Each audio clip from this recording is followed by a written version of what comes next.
webinário do Pacto pelo Fortalecimento da Aprendizagem.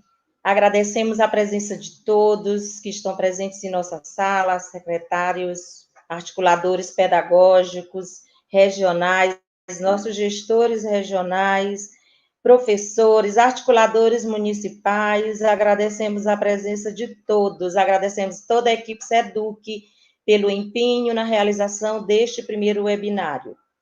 E nós gostaríamos, com muita alegria, de dar as boas-vindas a todos vocês que estão aqui conosco. Hoje, a Educação do Maranhão, ela está vivendo um momento de alegria, porque hoje nós recebemos o resultado do nosso IDEB, e nós continuamos crescendo no IDEB. Sabemos que ainda temos muito para avançar, e por isso nós contamos com a força, com a energia e com a participação de todos os educadores e educadoras.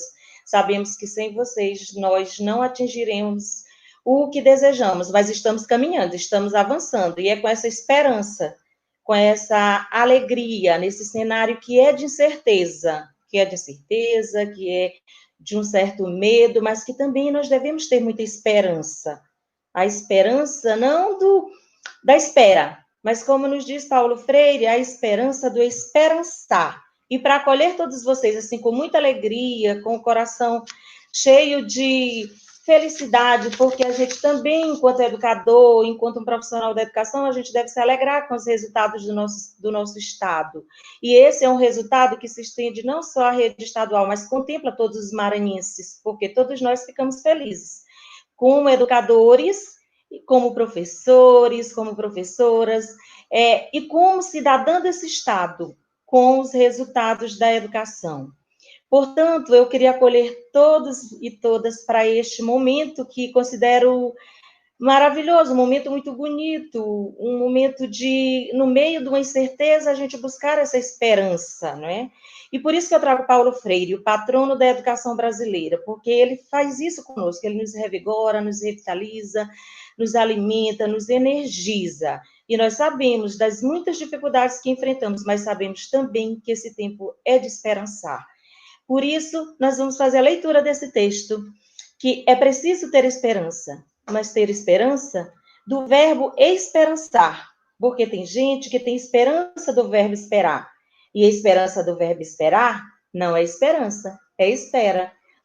Esperançar é se levantar, esperançar é ir atrás, esperançar é construir, esperançar é não desistir.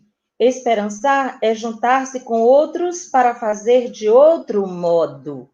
E é com essa esperança, né, com essa vontade, com esse juntar-se com outros para fazer de outro modo, que nós iniciamos esse primeiro webinário. Porque nós queremos nos juntar, todos os educadores e educadoras do Maranhão, para juntos construirmos uma alfabetização, a qual nós sabemos a grandiosidade e a importância dela para todos os maranhenses, para todas as crianças. A alfabetização é um direito, uma ferramenta de enriquecimento pessoal e um meio de desenvolvimento humano e social.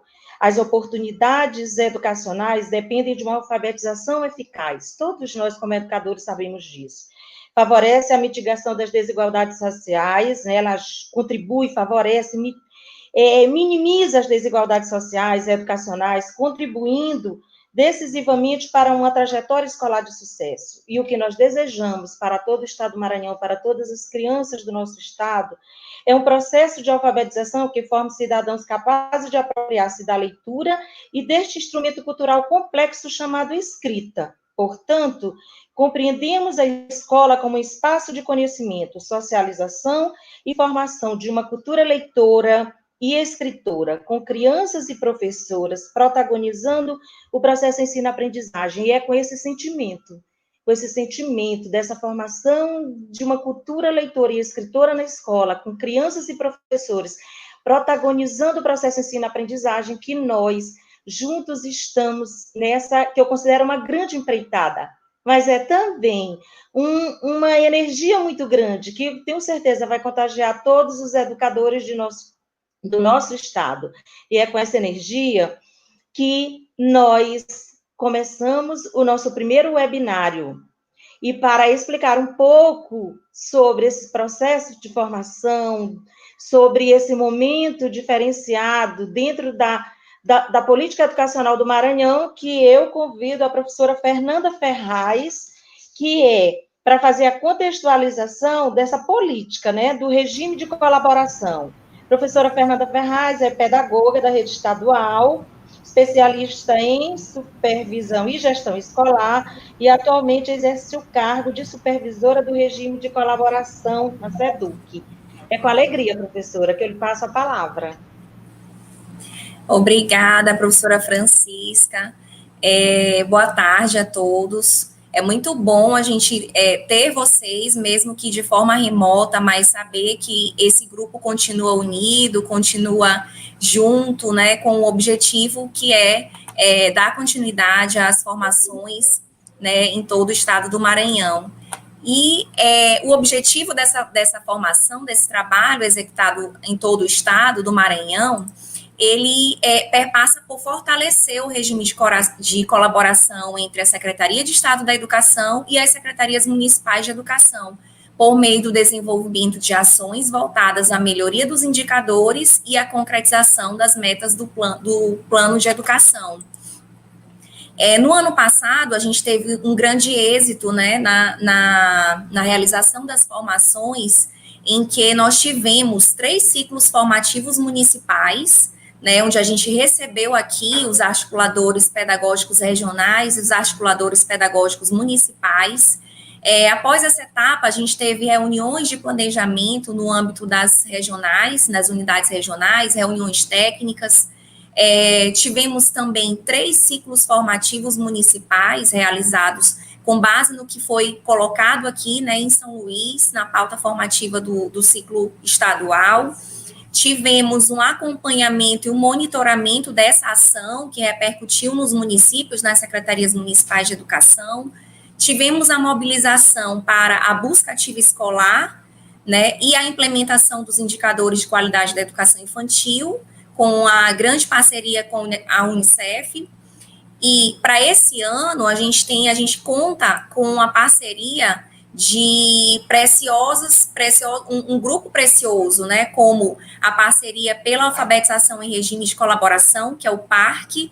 Nós temos ainda a parceria da Fundação Lehman, da Associação Bem Comum, do Instituto Natura, Fundação Vale, a Undime, que desde o ano passado já nos acompanha, e o Unicef também, dando cada vez mais corpo a essa ação tão valiosa.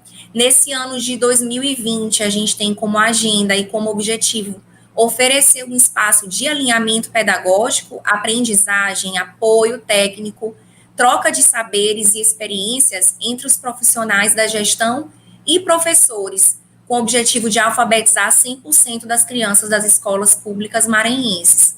Para que essa agenda ela ocorra e ela se efetive, a gente vai trabalhar demos início hoje à nossa formação estadual com o nosso primeiro webinar e temos na nossa agenda atividades através do Google Sala de Aula e de encontros online, onde, através desse fluxo formativo, nós estaremos trabalhando toda a nossa pauta formativa com base na alfabetização. Então, a gente conta com o empenho e o envolvimento de todas as secretarias municipais de educação. A gente já os tem como grandes parceiros, então, esse ano nós acreditamos que essa parceria ela vai continuar firme e a gente vai conseguir alcançar êxito ao longo desse ano formativo. Obrigada, gente. Agradecemos a professora Fernanda Ferraz pela sua participação e seus esclarecimentos, mostrando a importância do Pacto pelo Fortalecimento da Aprendizagem. O Pacto, ele é um regime de colaboração com os municípios, uma ação do governo do Estado do Maranhão de suma importância. Não basta fortalecer apenas a educação estadual, da rede estadual, mas é importante fortalecer a educação do Maranhão como um todo. E é com essa alegria, não é? Com esse desejo de fortalecer cada vez mais a educação do nosso Estado, que nós, como a professora Fernanda bem colocou, e convidar a professora Socorro Nunes, que é a nossa palestrante, veio para cá para junto conosco, fazer esse movimento do esperançar, não é, professora? A gente lhe recebe assim de braços abertos, pela sua disponibilidade, desde o primeiro contato, quando foi feita o convite à senhora, indicaram o nome da senhora para palestrar conosco, nós assistimos uma live da senhora e a gente disse, olha, como professora Socorro é uma pessoa que vai ser a nossa, que vai inaugurar o nosso webinário. Nós agradecemos por demais, não é? Uma pessoa que tem uma vasta experiência e, para isso, nós vamos fazer a leitura aqui do currículo da nossa convidada.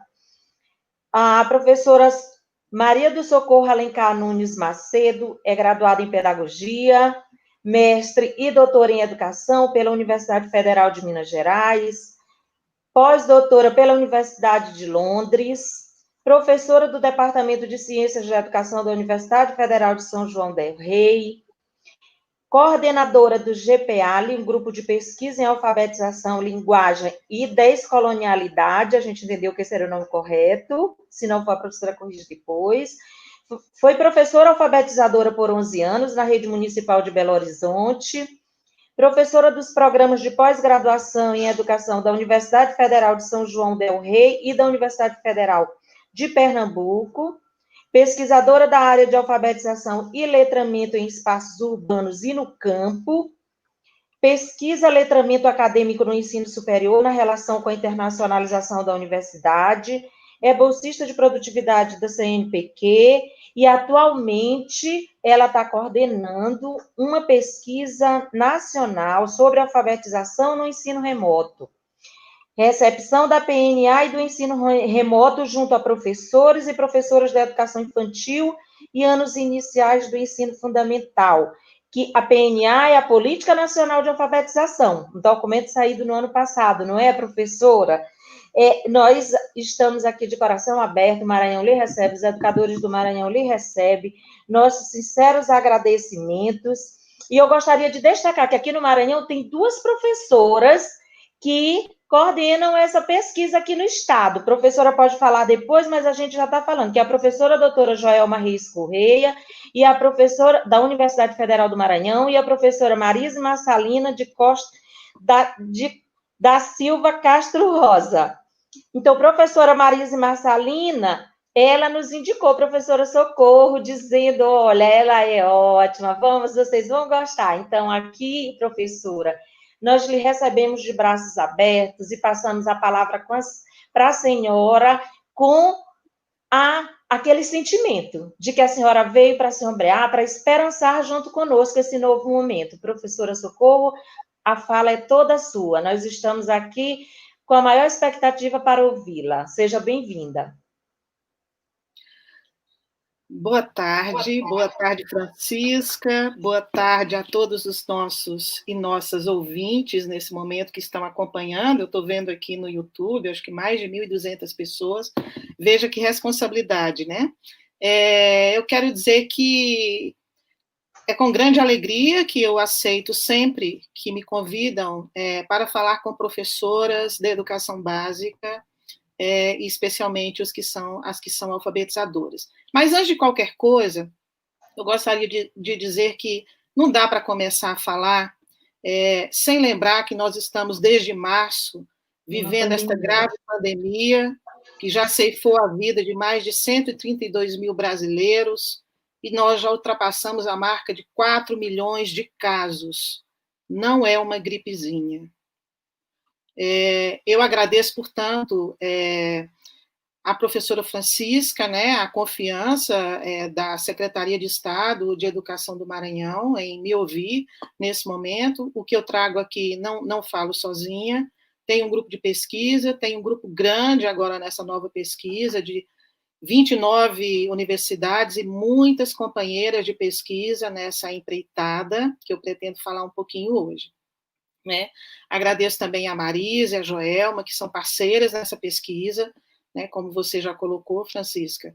E assim a gente vai tecendo redes de confiança, de esperança num futuro melhor, numa educação melhor nesse país. Né? Eu queria dizer que, além de tudo, falar para um público do Nordeste tem um sentido ainda mais forte para mim, não sei se vocês sabem, mas eu sou cearense, radicada em Minas Gerais há 32 anos, então é com muito orgulho e com muita alegria que eu estou aqui falando para vocês hoje, espero dar uma contribuição, ainda que seja mínima. Eu queria também parabenizar o governador Flávio Dino e a sua equipe pela iniciativa de formular uma política pública que tem como foco a aprendizagem da alfabetização. Mas formulando uma política e disponibilizando recursos significativos. Eu quero dizer que eu acompanhei ontem o lançamento da política para me preparar para a fala de hoje. São várias as parcerias, e se elas querem colaborar com a educação, que colaborem, né? São bem-vindas as colaborações, né? Então, uma política pública que tem como foco a aprendizagem da alfabetização é algo muito relevante nos tempos em que a gente vive hoje, né, do cenário educacional no Brasil, né? A gente sabe que sem o investimento do poder público, os problemas da educação do país e da alfabetização, consequentemente, não vão ser resolvidos, nem minimizados, né? Eu não estou me referindo apenas, quando eu falo de investimento público, ao investimento na área de educação. Me refiro também à área de saneamento básico, de saúde, né? A garantia de empregos, a cultura, tão atacada nesses dias que estamos vivendo, e várias outras áreas sociais que afetam, de forma direta e indireta, o processo educativo e o processo de alfabetização. A carreira docente, por exemplo, é fundamental que haja investimento. A gente vem acompanhando os movimentos aí do governador e da sua equipe, né, Flávio Dino, nesse sentido, a quem a gente parabeniza e destaca, né? O professor, assim como o aluno, são os sujeitos mais importantes do processo educativo, devem ser ouvidos sempre, e a expectativa que a gente tem é que nesse processo todo, bacana, que vocês estão organizando, os professores e as professoras possam ser ouvidas no que se refere ao que fazem, ao que pensam e ao que esperam dos processos de alfabetização e de educação, né? A pergunta que a gente considera hoje superada, né? Qual é o melhor método para alfabetizar, né? A Magda Soares tem destacado isso tanto nas lives dela. É uma pergunta absolutamente superada, por isso me alegra muito ver que o foco de vocês não é qual é o método que a gente vai implementar no estado do Maranhão, mas como é que se dá a aprendizagem da alfabetização? Como é que se dá a aprendizagem da leitura e da escrita? Deslocando o foco, então, para o aluno, que deve estar no centro do processo de ensino-aprendizagem. Eu vou além, eu acho que não é o aluno simplesmente, né? Eu acrescentaria um componente fundamental que com essa pandemia fica mais claro ainda, a interação professor-aluno e escrita. A alfabetização se dá neste processo de interação entre professor, aluno e a escrita, né? E por isso é de alta complexidade, não é uma tarefa banal, não é qualquer um que pode alfabetizar, né? Essa interação que se dava, né, até o mês de março na sala de aula, está se dando de uma outra forma agora, e a gente vai falar sobre isso hoje à tarde, né, nesta tarde. A minha fala, portanto, ela se organiza em um pequeno debate, uma pequena reflexão sobre a concepção de alfabetização, e depois eu vou entrar, então, apresentando para vocês algumas reflexões dessa pesquisa que ainda está em andamento, mas que a gente já tem alguns elementos para socializar com vocês. Quem sabe vocês também se enxergam nessa pesquisa, é o nosso objetivo. Bom, eu queria destacar, gente, que depois da vacina contra a Covid, a alfabetização remota ou o ensino remoto da alfabetização é o tema mais relevante. Todos sabem a preocupação que a gente deve ter com a alfabetização das nossas crianças, porque se a alfabetização ocorre num processo adequado e efetivo, né, e rico e bem acompanhado, a gente sabe que isso minimiza os efeitos negativos que se pode ter no futuro em relação à escolarização dessas crianças no futuro, né? Portanto, depois da vacina do Covid, a bandeira é pensar o ensino remoto da alfabetização. Bom, algumas perguntas. Que alfabetização queremos? Qual é a alfabetização que está sendo realizada nesse momento da pandemia? Como está sendo realizada? Quais seriam os maiores desafios E as possibilidades, elas existem? Esse ensino remoto traz algumas possibilidades para a gente pensar e compreender e aprender sobre a alfabetização? Veremos com base em alguns dados que a gente tem. Bom, falar de alfabetização, uma concepção altamente disputada, né, um conceito muito disputado no país. Nós temos diferentes tendências, né? Eu tenho as minhas preferências, aquelas com as quais eu trabalho, que eu considero que são bem consensuadas no campo, né? Então, o que eu vou falar aqui, eu considero que eu não falo sozinha, falo em nome de muita gente que tem investido na pesquisa em alfabetização ao longo dessas últimas 4 décadas, né? A alfabetização que pensamos e queremos, segundo o nosso ponto de vista, é aquela que, além de inserir a criança na cultura escrita, possibilita que essa cultura seja, de fato, parte da sua experiência de vida, com a qualidade que precisa ter e com certa autonomia. Portanto, eu estou dizendo certa autonomia porque não existe autonomia plena em nenhum campo da vida social e cultural. Então, marquem bem isso que eu acabei de falar. Quer dizer, a alfabetização é aquela que possibilita a inserção da criança na cultura escrita, né? Mas não somente inseri-la, né, de forma efetiva, mas permitir e possibilitar que esta cultura escrita passe a fazer parte da sua experiência de vida e com qualidade. Nesse sentido, a alfabetização é mais do que o ensino de um sistema de escrita. É mais do que o ensino dos fonemas, das sílabas, dos fonemas e suas letras correspondentes, né, das palavras isoladamente. Para conseguir isso que a gente coloca como a alfabetização que queremos, né, é preciso que a criança se aproprie de uma cultura. Que cultura? Esta cultura que a gente constrói quando se apropria da escrita, da relação com a escrita, né? Essa cultura que a gente não constrói se não tiver uma relação efetiva com a escrita. Que escrita? Não o sistema de forma abstrato, mas uma escrita que se materializa socialmente, na forma de textos e de uma diversidade impressionante. Eu vou continuar falando disso, né? Acho que esse é um consenso, dificilmente alguém hoje defenderia que alfabetizar é ensinar a relação fonema e grafema, só o governo Bolsonaro continua acreditando nisso, com a proposta que está aí, não é disso que vamos falar hoje, né? Mas temos algumas críticas a fazer sobre a proposta que está colocada hoje para o Brasil, né? Bom, aí vocês me dirão, bom, então a criança tem que se apropriar dessa cultura e desta relação especial com a escrita, né? Uma relação que seja constitutiva. Para quê? Somente para saber que a escrita tem diferentes funções na sociedade? A gente aprende isso. Tendo trabalhado dessa forma ou não, a gente chega à vida adulta e acaba reconhecendo quais são as diferentes ações e funções que a escrita cumpre na sociedade. Mas o que eu estou querendo dizer é mais do que isso. Não me contento com uma alfabetização que ensina apenas o reconhecimento das funções que a escrita tem na sociedade que a gente vive. E aí, Paulo Freire chega para agregar uma dimensão que eu considero definitiva. Alfabetizar para reconhecer a escrita que funciona na sociedade, que é usada na sociedade, para agir com essa cultura escrita e para transformar a sociedade por meio desta ação com a cultura escrita.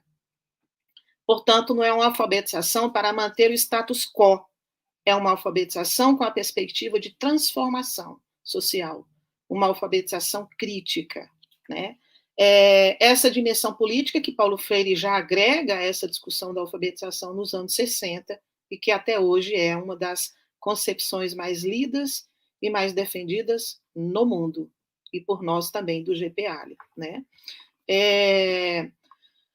Bom, o que mais eu ainda gostaria de dizer para um aprofundamento dessa concepção, já pegando aí a questão da escola?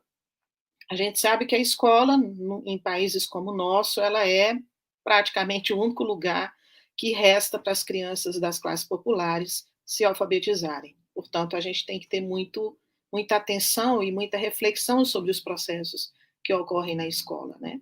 É um processo complexo, portanto, e que não acontece em apenas 2 ou 3 anos de escolaridade. Acontece alguma coisa em 2 ou 3 anos de escolaridade, mas a gente não pode dizer que com apenas 2 anos, como que é agora a nova base nacional curricular, as crianças devam sair alfabetizadas, se a gente considerar a alfabetização no sentido que eu trouxe aqui. Se a gente considerar que a alfabetizada é a criança que sabe grafar uma relação fonema-grafema, ok, em 2 anos ela pode até aprender isso. Mas isso não é alfabetização, do meu ponto de vista. Isso é a apropriação de uma dimensão da técnica da escrita. Mas não é exatamente isso que a gente está defendendo aqui. Portanto, a gente considera que esse trabalho de inserção e de aprofundamento da criança na relação com a cultura escrita, que deve começar esta relação com a cultura escrita já na educação infantil, né, a partir do 5º ano, 4º ano, as crianças veem a escrita, ela está em todo lugar, deve se aprofundar ao longo de toda a educação básica, e com uma atenção especial e fundamental nos 3 primeiros anos da educação básica, né? Nós não estamos, nesse sentido, negando a dimensão da relação letra-som, não é isso que eu estou querendo dizer aqui, né? Nós só estamos dizendo que essa relação letra-som, ela constitui, né, o processo de alfabetização, mas o processo de alfabetização nem começa nisso e nem termina nesta relação. É um processo muito mais complexo e vai muito além disso que a gente está dizendo, né? Então, a gente prefere tratar como parte de um processo, estas relações grafema-fonema, né, como parte de um processo muito mais amplo, né? Parte de uma cultura que se concretiza na forma de textos escritos, como falei há pouco, né, que alguns nomeiam como gêneros textuais, outros nomeiam como gêneros do discurso, e acrescentando aí uma outra dimensão. Por quê? Porque esta é a forma pela qual nós nos comunicamos e interagimos na sociedade quando a escrita está sendo usada. Nós não interagimos através da pronúncia de sílabas, né? Nem simplesmente da análise de fonemas. Nós interagimos com a escrita real. Portanto, é preciso que as crianças se apropriem desta escrita real, né? Escrita real que, quando usada por nós, né, foi nomeada pela Shirley Rich, uma das pioneiras nos estudos da cultura escrita na relação família-escola, ou uma das pioneiras nos estudos do letramento numa perspectiva antropológica, nomeou como evento de letramento. É isso que a gente está vivendo aqui hoje, né?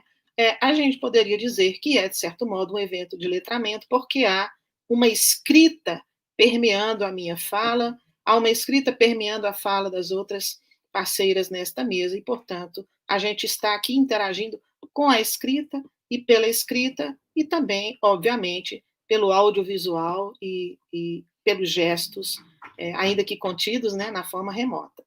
Mas, então, essa é um pouco a perspectiva com a qual a gente trata a alfabetização, de uma forma mais alargada, porém sem ignorar a importância dos primeiros anos escolares. E nesses primeiros anos escolares, é claro, é preciso fazer que as crianças se apropriem do sistema de escrita. Porém, como e qual é o lugar desse sistema de escrita, qual é a concepção sobre esse sistema de escrita, é o que eu tentei abordar aqui para vocês, e que a gente pode depois aprofundar, se for o caso, no debate, se não ficar claro. Bom, tendo em vista, então, esta alfabetização, a gente vai pensar, vai refletir agora sobre o que é que a pesquisa sobre a alfabetização remota, ou o ensino remoto da alfabetização, tem nos apontado, né? Espero que essas reflexões que a gente faz aqui hoje sirvam não apenas para a gente pensar esse tempo presente, que é provisório, esperamos nós, né, que o ensino remoto seja algo que daqui a pouco não exista mais, né, porque a gente precisa da escola e das relações presenciais, né? Então, eu espero que as reflexões que a gente faça aqui sirvam para o pós-pandemia, né, para que a gente possa continuar pensando na alfabetização quando voltarmos às nossas escolas depois da pandemia e de forma segura, né? Eu agora passo a tratar um pouco da segunda parte da minha fala, onde eu vou apresentar para vocês alguns resultados e algumas tendências já observadas. Eu queria começar, então, agradecendo muitíssimo a parceria, né, de todas as 29 instituições e de todos os grupos de pesquisa envolvidos. Seria difícil ficar aqui enumerando, né, mas cada um desses grupos faz a diferença no trabalho que a gente começou e vai levar a termo, e não é em apenas um ano, não. Tem muito trabalho para a gente fazer com esses dados que a gente está produzindo, né? Queria, com isso, então, aproveitar para sempre destacar o papel da universidade pública, gratuita e de qualidade, né, que se faz presente nessa pandemia em todos os sentidos. É só a gente observar as pesquisas sobre a Covid, né, que estão sendo realizadas em tantos laboratórios públicos do nosso país, e também, por que não, a nossa pesquisa, que está em plena pandemia, pensando o processo educativo que está ocorrendo, né? A universidade, minha gente, é um patrimônio da nossa sociedade, pelo qual devemos lutar cada vez mais e para que cada vez mais produza conhecimentos socialmente relevantes a partir de um investimento público que está previsto na Constituição e que alguns governantes insistem em não cumpri-la. Bom, temos nessa pesquisa 18 estados participantes, inclusive o Maranhão, né? Nós temos em torno de 100 pesquisadoras ligadas direta e indiretamente à pesquisa. E hoje estamos com praticamente 15 mil respostas. Significa que professoras da educação infantil até o 5º ano do ensino fundamental já colaboraram respondendo ao questionário que se encontra no link que uma colega do grupo de pesquisa aí do Maranhão deve colocar no chat para vocês observarem, caso queiram colaborar com a nossa pesquisa, né? Bom, algumas tendências que a gente observa, né, nos resultados da nossa pesquisa e que eu acho que vocês podem se identificar. Um elemento interessante, uma informação importante a pesquisa está indicando que 91% dos professores alfabetizadores e da educação infantil estão realizando algum tipo de atividade remota durante essa pandemia. Não é pouca coisa. Isso significa que somente 9% não estariam trabalhando com ensino remoto, né? E aí é claro que a gente quis avaliar o que os professores dizem sobre essa experiência, né? E a gente pergunta para eles, né, como é que eles avaliam o ensino remoto na experiência que estão tendo. Olha, a maioria, 55% praticamente, diz que é uma alternativa, que era a única alternativa que se tinha em meio a essa pandemia, em meio às incertezas e para manter pelo menos o vínculo das crianças com a escola, né? Essa pergunta tem várias opções, né? E elas não são excludentes, o professor pode marcar mais de uma, então eles marcaram isso. Um segundo grupo também, praticamente 45%, marcou que é uma boa solução para os problemas da pandemia e do vínculo com a escola. Então, o que a gente quer dizer com esse dado é que não há uma rejeição, né, do ensino remoto completamente como uma opção, uma alternativa nesses tempos de pandemia, seja com o objetivo de manter o vínculo da criança com a escola, seja com o objetivo de ensino-aprendizagem mesmo, né, como a gente está vendo ocorrendo em muitas cidades e estados, né? A gente pergunta para os professores, e aí, vocês tiveram um bom trabalho? Né? Como foi o trabalho de preparação para essas aulas remotas, né, na sua rede de ensino? 26% consideram que foi boa mesmo a preparação, tiveram tempo e tiveram orientações suficientes. A gente presume que são aqueles que não começaram logo, né, que talvez tenham dado aí um tempo de 1, 2 meses para se organizarem e para poderem oferecer o ensino remoto. Mas a grande maioria diz que foi razoável, né? Dizem que não tiveram tempo, mas que as orientações foram adequadas, né? Então, não é um problema de orientações, mas somente da pressa com que ocorreu e da falta de tempo para o planejamento mais adequado, principalmente no início do trabalho. 13% considera que foi péssima a orientação, né? Então, considerando o contingente todo, assim, a gente está entre razoável e boa, um grupo muito grande, né, de praticamente 80%, considerando entre razoável e boa a alternativa do ensino remoto, né? Quando a gente pergunta quais são as ferramentas e os materiais que mais utilizam, aí vem uma confirmação de algo que eu já desconfiava, imagino que muitas das minhas colegas também, que é o uso do WhatsApp. Então, sala de aula hoje, para a grande maioria, 72% dessas pessoas que participaram da pesquisa, a sala de aula é a tela do celular ligado ao WhatsApp, é o aplicativo do WhatsApp, né?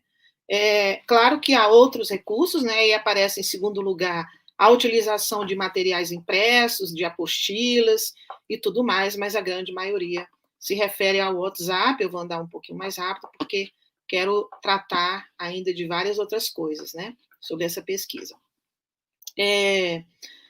Quais seriam, então, os maiores desafios, segundo os professores que participam da pesquisa, desse ensino remoto? Nós colocamos várias opções e a principal delas é conseguir que os alunos realizem as atividades, né?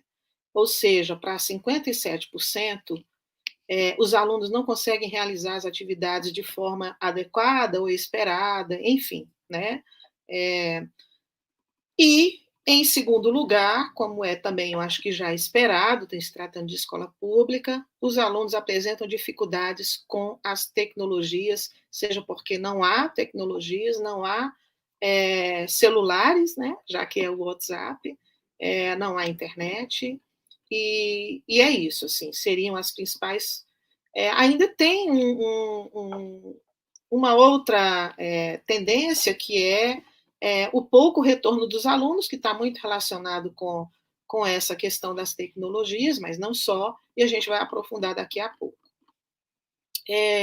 Quando a gente pergunta quais são as alternativas utilizadas para planejar o ensino da alfabetização nesses tempos de pandemia, aí, surpreendentemente, são os livros didáticos. 57% dizem que se utilizam dos livros didáticos para planejar as atividades que vão ser ofertadas por meio do WhatsApp, né? E como essa também é uma alternativa que se permite marcar muitas alternativas, é uma pergunta em que se permite marcar várias outras, 43% dizem também que, além do livro didático, recorrem a atividades prontas na internet para o suporte no planejamento do que é ofertado para as crianças. E aí vem, em outras, de forma menos impactante, materiais específicos para o ensino remoto, porque a gente sabe que algumas redes prepararam, inclusive aqui em Minas Gerais, por isso começaram tarde, né? Também são muito utilizados por imposição ou por escolha, né? Mas a grande maioria utiliza os livros didáticos. E aí a gente começa a perguntar para os professores como é que eles avaliam a participação dos alunos, né? Aí essa está bem dividida, né? 41%, quase 42%, dizem os alunos estão realizando, alguns alunos só estão realizando as atividades, né? Mas tem uma parcela muito significativa, que é uma pequena maioria, que diz que a maioria dos alunos está realizando as atividades, né? Para 44%, a maioria dos seus alunos estão realizando as atividades, né? Somente a porcentagem é mínima, em torno de 1%, diz que não tem nenhum aluno fazendo atividades que são enviadas para casa ou através do aplicativo do WhatsApp. Então, é uma parcela pequena. Então, nós estamos entre alguns alunos que realizam e a maioria que realiza, e ainda tem em torno de 7% que afirma que todos os seus alunos estão realizando as atividades. Eu considero esse dado otimista, porque a gente poderia esperar que a maioria não realizasse as atividades, né? Com todas as condições socioeconômicas e culturais do nosso país, a gente poderia esperar isso. Essa resposta me surpreende, né? Mas, continuando, então, é isso. A plataforma é o WhatsApp, 92% dos docentes fazem algum trabalho remoto, O retorno dos alunos é o maior desafio, o livro didático é o que é mais utilizado, junto com atividades da internet. É o seguinte, nós ainda temos mais uma fase dessa pesquisa nacional, que é a conversa com os docentes, propriamente. São 6 docentes em cada roda de conversa que a gente vai realizar, né, em todos os estados, por todos os grupos de pesquisa ligados a esse projeto grande, e nessas conversas a gente espera captar melhor as impressões e as emoções e as avaliações dos professores sobre o ensino remoto, que aí é a voz do docente falando. Eu vou tratar agora de uma parte da pesquisa que somente o nosso grupo aqui de Minas Gerais, o GPALI, está que começou paralelamente ao trabalho já de desenvolvimento e de aplicação do questionário. A gente está trabalhando nesse nosso grupo, e aí eu agradeço bastante as nossas parceiras de pesquisa, né?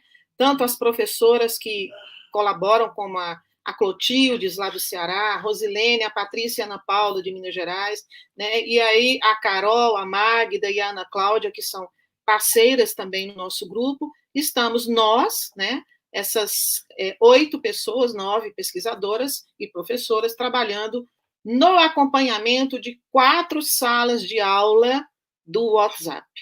Então, desde o mês de final de maio, se não me engano, a gente começou... Não, aliás, a do Ceará a gente começou desde abril, que foram quando as aulas começaram já lá, e desde maio a gente acompanha as de Minas. Então, a gente já está aí com alguns meses de dados acumulados sobre o que essas professoras estão fazendo para dar conta dessa tarefa inglória, né, muitas vezes, dessa tarefa difícil, que é manter o vínculo com as famílias e com as crianças através do trabalho remoto na alfabetização. Todas essas turmas são de crianças de 6 anos de idade, estão matriculadas no primeiro ano do ensino fundamental. Chama muito a atenção que eu vou fazer aqui, então, um apanhado geral do que a gente está observando, para depois a gente poder conversar um pouco mais no detalhe, se vocês quiserem, né? Então, o que a gente observa dessas 4 turmas, né? Primeiro, a impressionante confirmação dessas tendências quantitativas, né, que a gente observa nos dados quantitativos. Por exemplo, todas essas professoras estão usando o WhatsApp. Não tem nenhuma usando um outro tipo de plataforma para trabalhar com os alunos, né?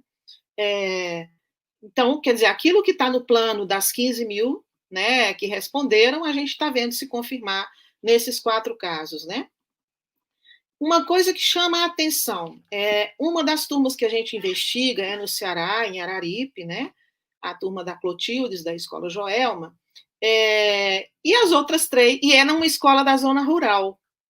E as outras 3 são aqui de Minas Gerais, São João del Rei e Tiradentes. O contraste é absurdo do ponto de vista socioeconômico dos alunos. Vocês vão me dizer, é claro, a gente já espera que uma escola de zona rural no sertão nordestino tenha contraste com uma escola pública de São João del Rei, na cidade de São João del Rei. Sim, mas é que esse contraste, ele afeta o que é ofertado e como as famílias respondem a essa oferta de ensino remoto. Aí vocês poderiam dizer, bom, afeta negativamente, né?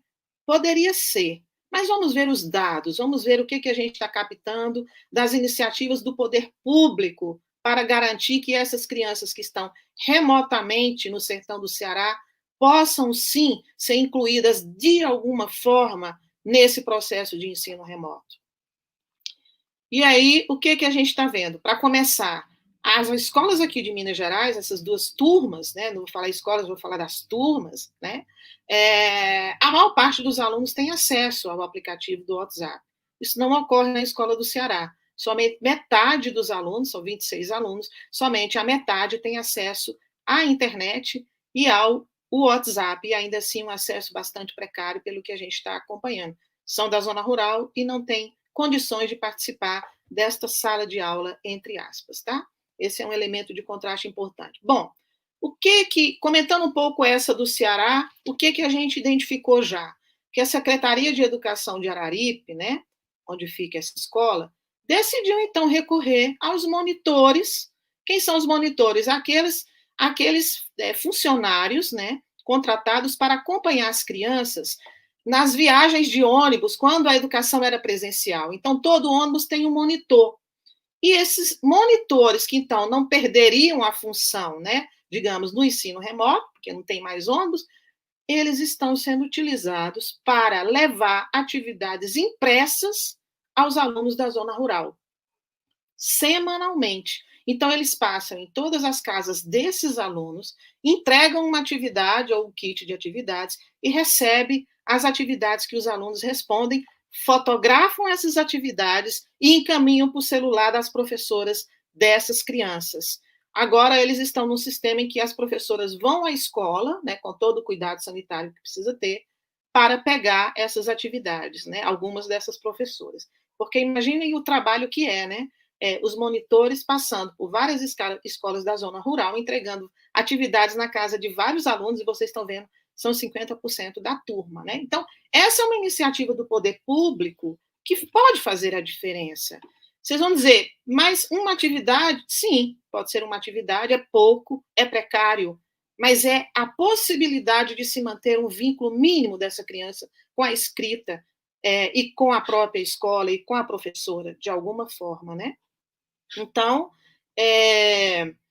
um outro ponto importante que chama a atenção, isso eu acho que é muito interessante, dá para a gente escrever muito sobre isso, né?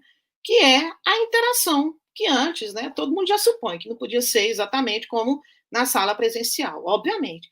Mas se antes a interação da sala presencial, conforme a gente conhece, é professor, aluno e conhecimento, nós agora temos, minha gente, uma interação que se dá na relação da professora com a mãe dessas crianças.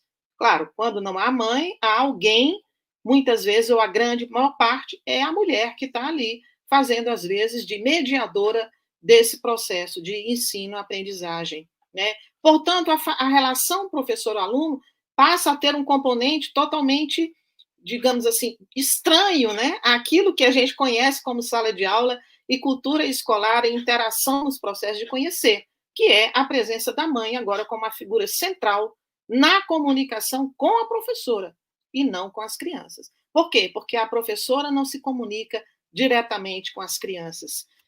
Não se comunica diretamente por quê?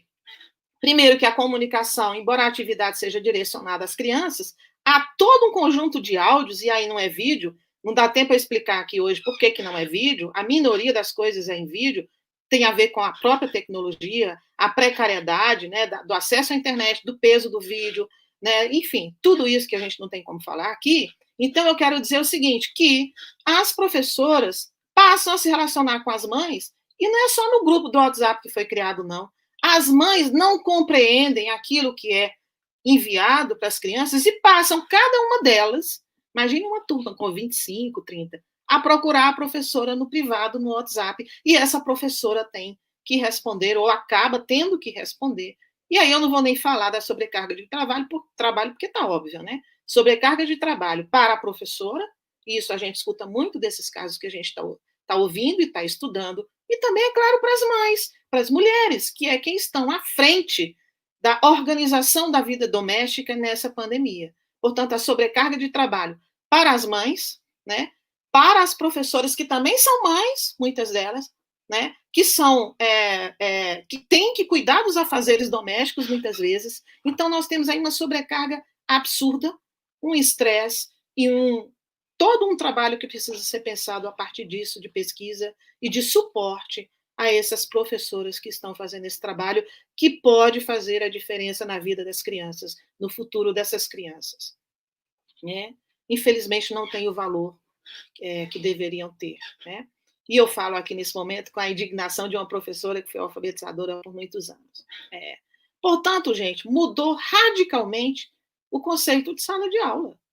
Né? Não tem mais a sala de aula, não tem mais escola com parede, não tem mais esses referenciais todos. Bom, não tem, mas tem alguma coisa. Essa alguma coisa é tudo isso que eu estou falando para vocês. E esta alguma coisa que a gente não sabe nomear bem, por isso eu ponho entre aspas, né? Um grupo no WhatsApp é uma sala de aula? Bom, pode ser, depende do ponto de vista, né? Isso vai ficar para o futuro e para a história dessa pandemia, o conhecimento que a gente está produzindo sobre esse momento. E mais, vocês acham que a interação é síncrona, como eu estou com vocês aqui?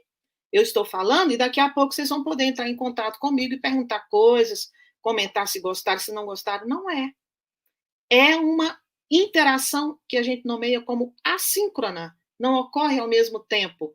Portanto, o professor manda um áudio de manhã, faz uma atividade, aí deixa aberto o grupo do WhatsApp para os alunos irem postando ao longo do dia ou até um determinado horário, depois ele fecha esse grupo para receber as postagens, né? Então, os alunos fazem, mas aí a maioria não faz naquele dia, não. Ele vai fazer na semana seguinte, depois de várias cobranças da professora de por que ele não fez a atividade. E as razões são muitas. Eu quero contar para vocês agora o caso de um aluno dessa escola do Ceará que me tocou muito, nos toca a todos que têm conhecimento desse caso, que é o aluno Samuel, não importa, Samuel existem muitos, né? Não importa se é Samuel real ou não, né?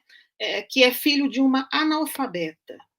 Os pais, ele é filho único, a mãe é analfabeta, e no começo da pandemia, isso a gente sabe porque a gente está nesse grupo de pesquisa, acompanhando, tá? Se não tivéssemos, jamais poderiam saber disso, né? Então, essa mãe analfabeta se viu impossibilitada de ajudar esse aluno nas atividades. Ele passou a não enviar nada mais. Ele começou enviando algumas respostas das atividades que a professora Clotilde pedia, e depois ele passou a não enviar mais nada. E aí, a professora procurando saber o que estava acontecendo, a mãe manda áudios no privado para a professora Clotilde dizendo: ô professora, eu transcrevi esse áudio, que eu pretendo fazer um estudo, um artigo sobre ele. Professora, como é que eu vou poder ajudar o meu filho se eu nem sei ler? O menino que estava aqui comigo, que a gente é uma espécie de menino contratado, ou que estava sendo pago, nem sei, ou por alguma amizade, estava ajudando a ele nas atividades, foi embora.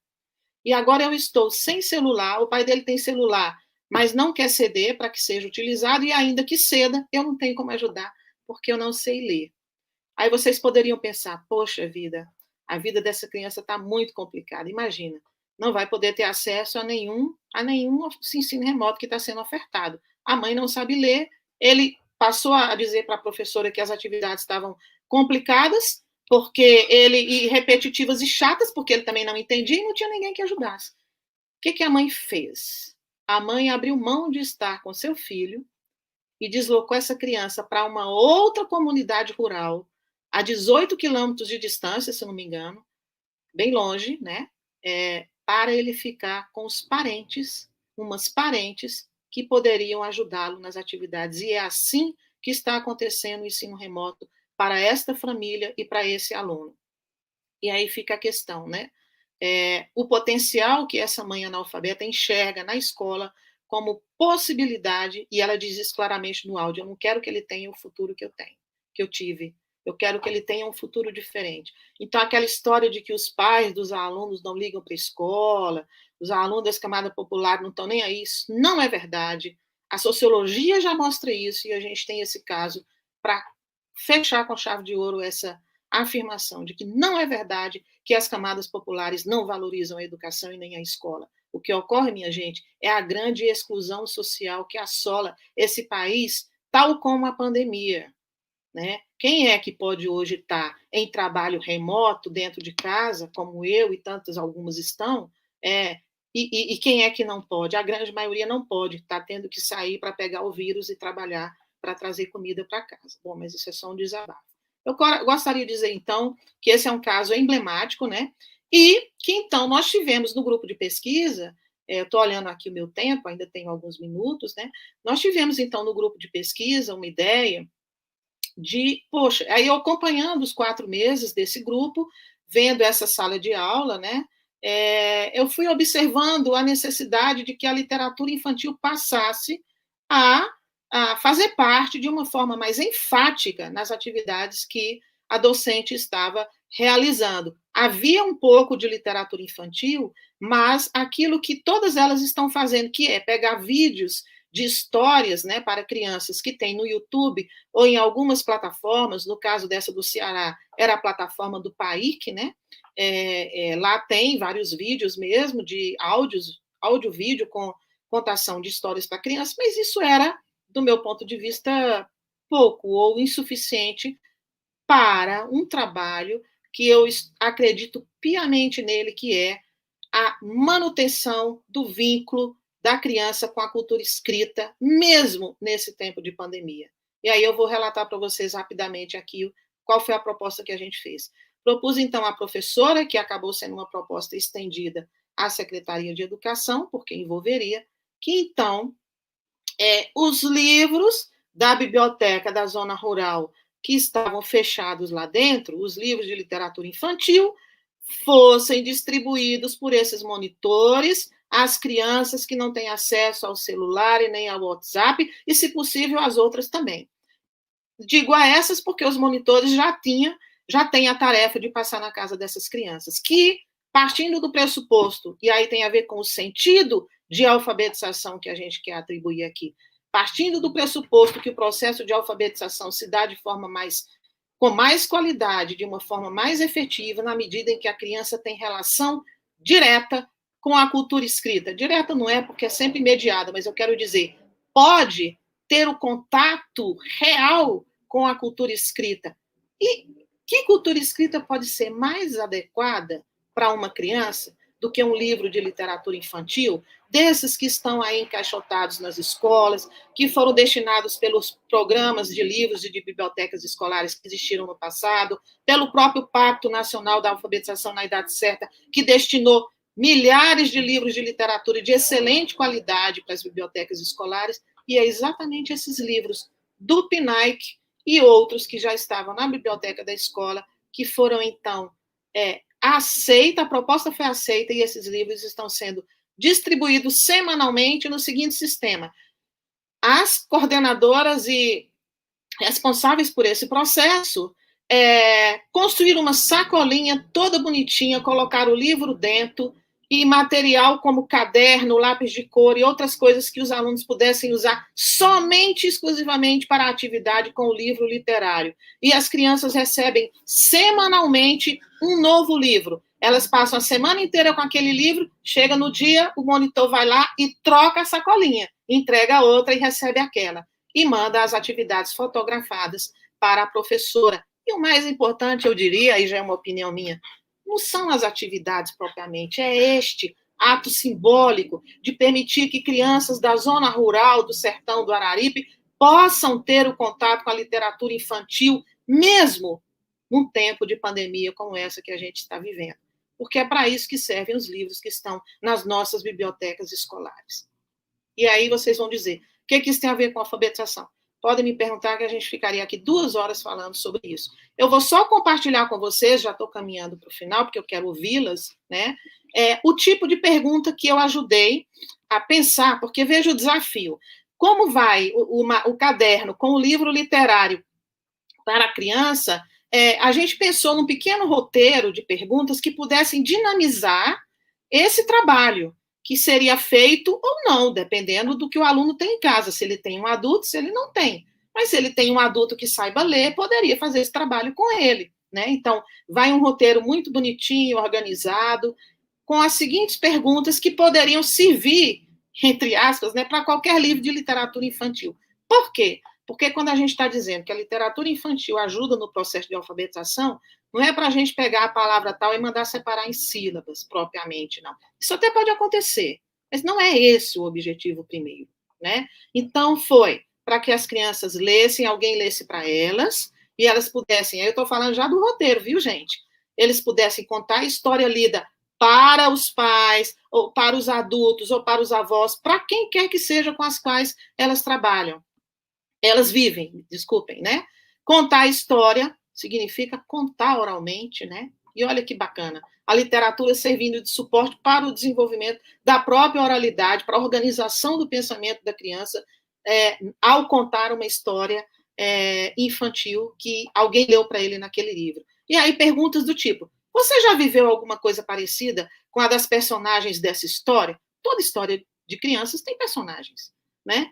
Portanto, cabe perguntar a relação da criança, da sua experiência de vida, com aquilo que está sendo lido, com aquela história específica, né? Então, é uma pergunta genérica, geral, que pode ser utilizada, né? Uma outra pergunta, qual parte do livro você mais gostou? Essa pergunta, que pode parecer simples, banal, não é fácil. Experimentem vocês lerem um romance e alguém perguntar, poxa, mas qual foi a parte que você mais gostou? Não é uma coisa simples, né? e aí perguntar isso para as crianças, e mais do que perguntar, conte para nós. E com isso a gente vê as crianças mandando áudios para a professora, contando a história do jeito delas, contando a parte que mais gostou, falando qual é o nome, qual o título, quais são os personagens e tudo mais. Na parte da escrita, a gente pediu para escrever o nome dos personagens, para inventar outro título para a história e escrever, né? E isso, essa lista aqui é infinita, né? As possibilidades são muitas, né? Eu estou dando para vocês alguns exemplos. Inventar um outro final para a história, coisas que vocês todas sabem fazer, né? Mas que muitas vezes a gente vê em relação ao livro de literatura infantil sendo trabalhado como quais são as palavras do título, separe a palavra tal em sílabas, que palavra começa com a letra tal. Tudo isso pode ser, mas isso pode ser feito depois do trabalho com o mais importante, que é a linguagem literária. E obviamente que eu não estou falando aqui somente para o ensino na pandemia, remotamente. Eu estou falando de uma abordagem, de princípios de abordagem do texto literário em sala de aula, né? Então, ouvimos várias coisas dessas docentes ao longo desses estudos de caso, são muitas coisas. Ouvimos, por exemplo, que um dos pontos positivos, além desse que eu já contei, que é de permissão, no caso da Escola do Ceará, e foi justamente essa professora que falou, mas creio que as outras todas concordariam com ela, que sabe aquela coisa que é tão difícil para a gente que está na escola, que é a relação escola e família? Pois então, agora tem o grupo do WhatsApp da família, e aí, segundo essa professora, agora a relação dela com a família está ótima, porque ela tem contato com a família. A família sabe o que está acontecendo, sabe o que é o trabalho do professor e sabe, inclusive, que ela não tem condições de fazer o trabalho dela de professora, né? Que, inclusive, muitas das famílias têm muita dificuldade de fazer isso, né? E outras professoras relataram, né? Outra coisa que foi relatada, a angústia de não saber se realmente os alunos estão aprendendo e o que estão aprendendo. E aí, claro, nessa escola do Ceará há uma avaliação formal, mas o que é que essa avaliação consegue captar é uma incógnita, né? Mas, de fato, esse é um ponto que eu acho que é de muita angústia mesmo para as docentes, né? Por quê? Porque os limites impostos pelas tecnologias não permitem que a gente consiga ter esse contato, né? Como a gente minimamente está tendo aqui, e acompanhar um pouco mais o processo. Então, como alguns alunos não retornam, como alguns não conseguem fazer as atividades, tudo isso que a gente está falando aqui reflete na dificuldade de se avaliar o que realmente está sendo aprendido. Acho que a gente não tem como responder isso agora, só a posteriori mesmo, né? Enfim, há muitas atividades que são feitas e que não são, algumas são do tempo da pandemia mesmo, que foram introduzidas como vídeos do YouTube com a contação de histórias, é algo que passa a acontecer, que não acontecia antes, evidentemente, né? Mas jogos, atividades com parlenda, análise de todos os elementos do sistema de escrita, tudo isso está presente. Eu não vou entrar no mérito dessa avaliação aqui, porque a gente ainda está contabilizando, organizando, vendo qual é o tipo de atividade mais dominante. Tem muitas atividades com a questão do sistema de escrita, são crianças de 6 anos, portanto, a gente não pode negar a importância dessas atividades, tá? Não estou querendo fazer nenhum julgamento de valor aqui, mas eu estou dizendo que a gente agrega a literatura infantil e isso vai dar um diferencial, a gente aposta nisso, assim como os vídeos do YouTube podem também fazer um grande diferencial na aprendizagem das crianças. Acho que já falei muito e quero encerrar com um maranhense que é uma das minhas paixões, com este livro dele, que vocês estão vendo? Ferreira Goulart, Toda Poesia. E agora eu vou ler para vocês um poema dele, vou ler mesmo, não captei da internet não, viu? E a gente encerra por enquanto, só para abrir a conversa. O poema de Ferreira de Goulart diz, não há vagas. O preço do feijão não cabe no poema. O preço do arroz não cabe no poema. Não cabem no poema o gás, a luz, o telefone, a sonegação do leite, da carne, do açúcar e do pão. O funcionário público não cabe no poema, com seu salário de fome, sua vida fechada em arquivos. Como não cabe no poema o operário, que esmerila seu dia de aço e carvão nas oficinas escuras. Porque o poema, senhores, está fechado. Não há vagas. Só cabe no poema o homem sem estômago, a mulher de nuvens, a fruta sem pão. O poema, senhores, não fede, nem cheira. Muito obrigada. Vamos à conversa, se vocês assim o quiserem. Obrigadíssima. Muito obrigada também pela sua exposição, pelos seus esclarecimentos, por nos trazer tantos dados reveladores já na pesquisa. Como a senhora disse, a pesquisa não está concluída, mas ela já é reveladora. Reveladora de muitos aspectos a serem analisados, não é? A gente recebeu, não estamos olhando muitas perguntas, mas estamos olhando aqui alguns comentários para a senhora. Nós formulamos uma pergunta, pronto, aqui. Os comentários é muito difícil alfabetizar nesse momento da pandemia, porque na escola o professor está lado a lado com o aluno, e em casa muitas crianças não terão um acompanhamento correto, pois muitos pais são analfabetos. Bem, aí, professora, é uma dificuldade que a pesquisa também revela e a senhora já pode comentar. Na Zeudo, que é de Pedreiras, o desafio é acabar com a falsa dicotomia, alfabetização e letramento. Lucélia Santos da Silva, de Souza, eu concordo, Adriano, não dá para emancipar conhecimentos considerando apenas uma parte, é preciso que a alfabetização seja pensada de forma integral. A gente agrupou 3 questões, comentários, na verdade, para que a senhora pudesse comentar. Por exemplo, o desafio para ele é acabar com a falsa dicotomia, alfabetização e letramento. Não sei se a professora quer entrar nessa... Entro nessa parte, era bom. Pois não, então, e o Adriano, concordo, Adriano, não dá para emancipar conhecimento considerando apenas uma parte, é preciso que a alfabetização seja pensada de forma integral. São alguns 3, a gente tem mais comentários, eu vou ler mais um e a gente se situa nesses 3, ok, professora? Ok. É muito difícil alfabetizar. Parabéns, professora, você está falando muito bem sobre as dificuldades das crianças e das famílias sobre as aulas remotas. Maria do Carmo Pereira de Abreu, aqui no município de Santa Luzia do Tide, na Escola Olga Bento, também é distribuída atividade aos alunos dos povoados que não têm acesso à internet. E aí a gente pode ficar naquela da alfabetização, a dicotomia que Nazildo traz entre alfabetização e letramento, porque a senhora sabe que isso sempre causa uma peleja teórica. Lucélia diz para a gente, concordo, não dá para emancipar conhecimentos, considerando apenas uma parte, é preciso que a alfabetização seja pensada de forma integral. E aí a alfabetização que a gente quer é essa, pensar de forma integral, professora, pensando de forma integral na criança, em todo esse contexto que a gente está vivendo, que a sua pesquisa, junto com todo o grupo que a senhora está fazendo, ela é reveladora destes aspectos desafiadores, considerando a desigualdade social do país, as condições socioeconômicas, as condições mesmo de conhecimento educacionais, as desigualdades educacionais, como a pesquisa mostra, muitos pais não são alfabetizados, e isso dificulta, claro, a realização dessas tarefas que vão para casa para serem realizadas com a ajuda dos pais. Então, a senhora pode fazer o comentário nesse sentido das questões que foram colocadas. Tá. Depois eu leio mais comentários para a senhora, parabenizando, e mais um bloco com 3 questões, tá bom?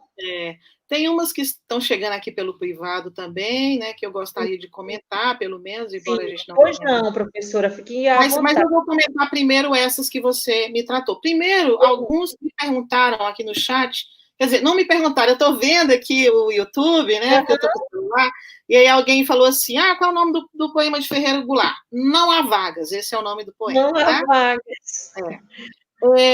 Bom, vamos lá, a dicotomia entre alfabetização e letramento. Então, não é à toa que eu não... Quando me perguntaram, e aí, como é que vai entrar o letramento na sua fala e tal, né? Entra como pano de fundo, porque o objeto que a gente está tratando, nos anos iniciais da alfabetização, ou da escola, né, do ensino fundamental, o objeto é a alfabetização. E o exercício que eu queria fazer com vocês era de pensar a alfabetização para além da apropriação de uma tecnologia restrita, para além da apropriação do sistema de escrita.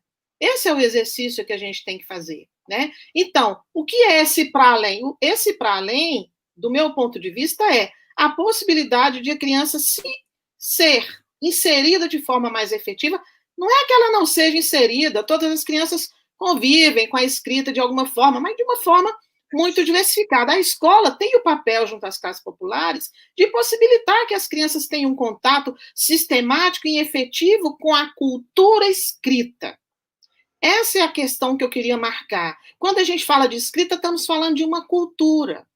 E esta cultura, não sou eu que estou falando, não. Paulo Freire falou isso nos anos 60. Eu fiz uma fala sobre Paulo Freire e os novos estudos do letramento, que foi justamente mapear na obra dele onde é que é essa aproximação, né? E aí, o que Paulo Freire traz? Paulo Freire é um grande antropólogo. Ele é assim que ele é visto fora do Brasil também. Um grande etnógrafo. Ele observa o quê? A cultura que os sujeitos têm e como é que, a partir dessa cultura, se pode realizar o processo de alfabetização do adulto. E a gente está trabalhando na mesma linha, mas acrescentando outro elemento. A própria escrita é uma cultura. A escrita não é um código e nem é também só um sistema. A escrita é uma cultura que se instaurou e foi construída e se modifica sempre nas sociedades grafocêntricas, como a nossa. Nós vivemos num país e numa sociedade cuja escrita tem centralidade nas nossas vidas e muitas vezes a gente não percebe. Tudo que a gente está fazendo aqui hoje está sendo controlado pela escrita. É só a gente parar um pouquinho para pensar. Então, eu não estou fugindo da pergunta, não. Eu estou dizendo que, então, a escrita que a gente deve trabalhar na alfabetização é esta. A escrita real. A escrita que está aí. Aí vocês vão dizer, e para a criança, qual é a escrita? A escrita que seja do interesse do mundo da infância. São crianças e não deixaram de sê-lo porque saíram da educação infantil e foram para o primeiro ano. Continuam sendo crianças e precisam ser tratadas como crianças. Portanto, o poder apelativo de um texto de literatura infantil, de um texto da cultura oral, seja ele escrito, como muitos de vocês já fazem, e tantos textos que têm ludicidade e adequação aos interesses de uma criança, todo esse material que faz parte da cultura escrita da infância pode ser utilizado como referência para o trabalho do ensino, inclusive, do sistema de escrita alfabética, né? Eu não estou com isso dizendo que não é para o professor, que é para o professor não analisar a palavra. Não é isso que eu estou dizendo. Só estou dizendo que as palavras, minha gente, estão todas lá. Estão na língua viva. As palavras estão lá, estão na boca da criança. É só a gente ver os vídeos que as crianças mandam relatando coisas. É só conversar com as crianças, que as palavras estão lá. Então, se a gente quer trabalhar com essa perspectiva de tomar a cultura dos sujeitos e o que eles são na sua subjetividade, são crianças e são sujeitos, viu, gente? Tem subjetividade. Então, esses referenciais devem fazer parte do processo de alfabetização. Então, quando concretizamos pedindo que os livros de literatura infantil sejam inseridos no processo alfabetizador, é disso que a gente está falando, de uma língua viva e de uma dimensão estética da língua que na conversa que a criança tem com a mãe e com o pai, ele nunca vai ter acesso. Ele só terá acesso pelo texto literário que foi escrito numa linguagem especial. O que é o letramento que está aí? O letramento é essa dimensão, se a gente quiser tratar a partir do conceito de letramento, é toda essa dimensão, é todo esse conhecimento que a gente tem hoje organizado e já bastante aprofundado sobre essa cultura escrita na sociedade, do ponto de vista de como ela é utilizada. Os estudos do letramento, do ponto de vista dos novos estudos do letramento, que vêm dos grupos da Inglaterra e dos Estados Unidos, com os quais eu tenho contato, tem uma perspectiva antropológica, por isso que boa parte das pesquisas, ou quase a totalidade, é feita na perspectiva etnográfica, né, para acompanhar com longo termo o que acontece em relação a quê? Como os sujeitos usam a escrita. A gente usa a escrita cotidianamente. Então, o letramento ele vai tratar deste fenômeno né, dos usos que a escrita tem na sociedade. O letramento é um conceito que serve para a gente compreender isso, como a escrita é usada na sociedade, né? E esses usos a gente pode, de certo modo, ou deveríamos trazê-los para o processo alfabetizador. Mas o nome é alfabetização. É esse o nome que nós deveremos nos interessar e focar quando trabalhamos nos anos iniciais. Mas pensar que a alfabetização não acontece somente quando os alunos estão analisando sílabas. A alfabetização acontece o tempo inteiro, inteiro. Desde quando a professora faz a escrita da rotina que vai acontecer naquele dia na aula, desde quando a professora faz a chamada, se é que faz, desde quando a professora conversa com as crianças a partir de um texto que foi lido, né, ou que foi escrito. A alfabetização está acontecendo aí. O sistema de escrita é uma dimensão apenas. Não estou dizendo que não é importante, é muito importante, porque senão de decodificar, você também não sai do lugar, né?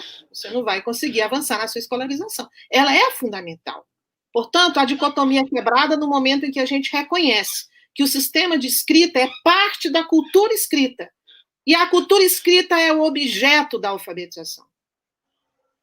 E nela está incluído o sistema de escrita. Portanto, eu espero ter, com isso, falado que essa educação integral na alfabetização passa por isso, né? Na alfabetização. Agora, é uma criança, precisa brincar também, precisa participar de interação com os outros, precisa viver experiências que ela não viveria fora da escola, e aí o currículo todo é bom que voltem, que olhem o que está prescrito lá na Base Nacional Comum Curricular, com todos os problemas que essa base teve, é a referência que a gente tem com poder mandatório, precisa ser reconhecida, mas aí tem uma pergunta desafiante que eu não quero deixar de responder, eu gosto dos bons debates, né? Aí alguém perguntou, eu não li tudo que está aqui não, mas alguém perguntou o que você acha do tempo de aprender que está na política do governo Bolsonaro.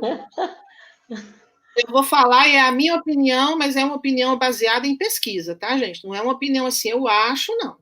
Nosso grupo de pesquisa tem o Grupo do Sul, da Gabriela, lá da FURG, que está, nessa mesma pesquisa, a gente está investigando tanto o ensino remoto, quanto a política nacional do governo Bolsonaro, de alfabetização do governo Bolsonaro.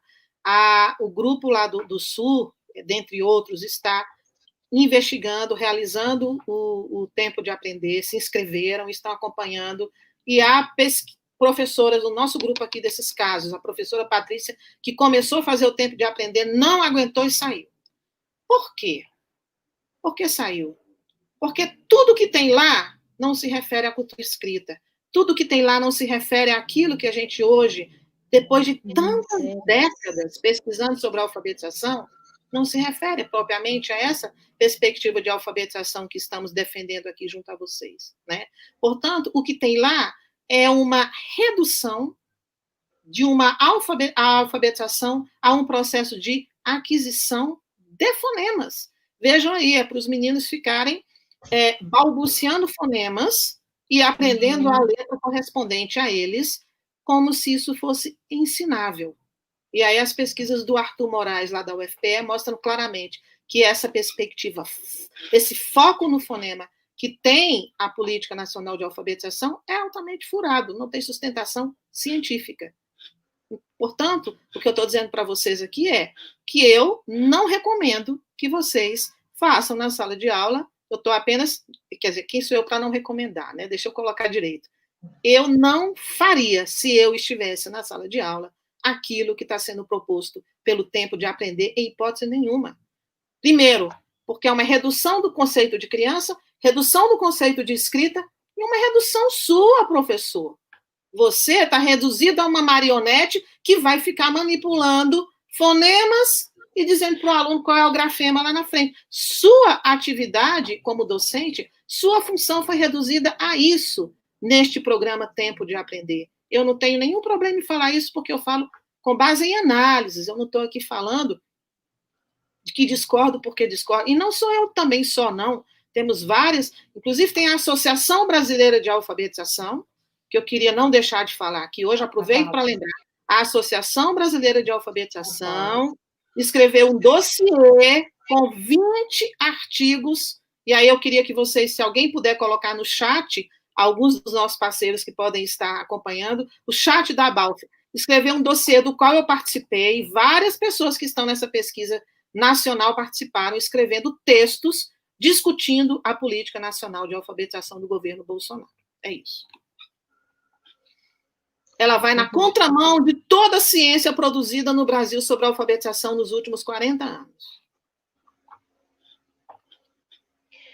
Muito bem, professora. Obrigada pelos seus esclarecimentos. Mais um comentário. Né? Parabéns, professora Maria do Socorro, que tarde maravilhosa, quanto conhecimento está sendo construído neste momento, excelentes reflexões você está nos proporcionando. E a gente tem mais outros comentários. Vamos rapidinho aqui nos comentários, Tem algumas coisas. Essa iniciativa é importante. Devemos nos atentar à possibilidade da família não ser alfabetizada, já comentamos, são muitas realidades, é preciso que estejamos atentos a todas as situações, para não deixarmos ninguém sem o direito de aprender, mesmo em meio a tantas dificuldades e desafios. Mas uma excelente palestra, o Lindomar Oliveira, excelente palestra, bastante realista, professora Socorro, conhece bem a realidade das escolas públicas. Temos mais comentários.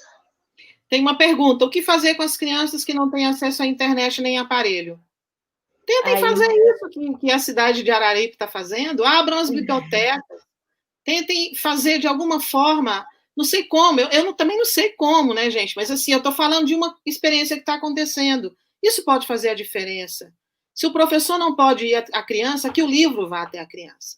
Exatamente. Né? Com todo o cuidado para que o vírus não vá junto, evidentemente, né? Evidentemente.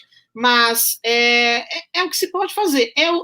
Tem uma dimensão na nossa profissão que é algo do nível do imponderável, né? Nós não vamos dar respostas para todos os problemas da sociedade. Nós não vamos dar resposta como professores para todos os problemas da educação. Não é tarefa nossa responder a tudo.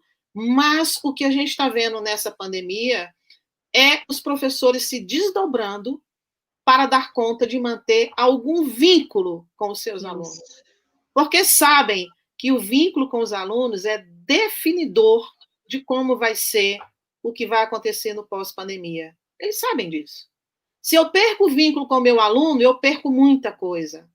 Né? Eu perco muita coisa. Eu perco o andamento da interação, que é aquilo que eu queria marcar. Não existe professor sem interação com o seu aluno.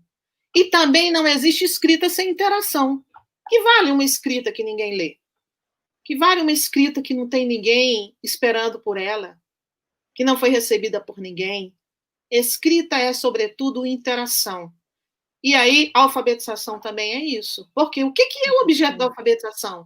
É um objeto primoroso, é a escrita.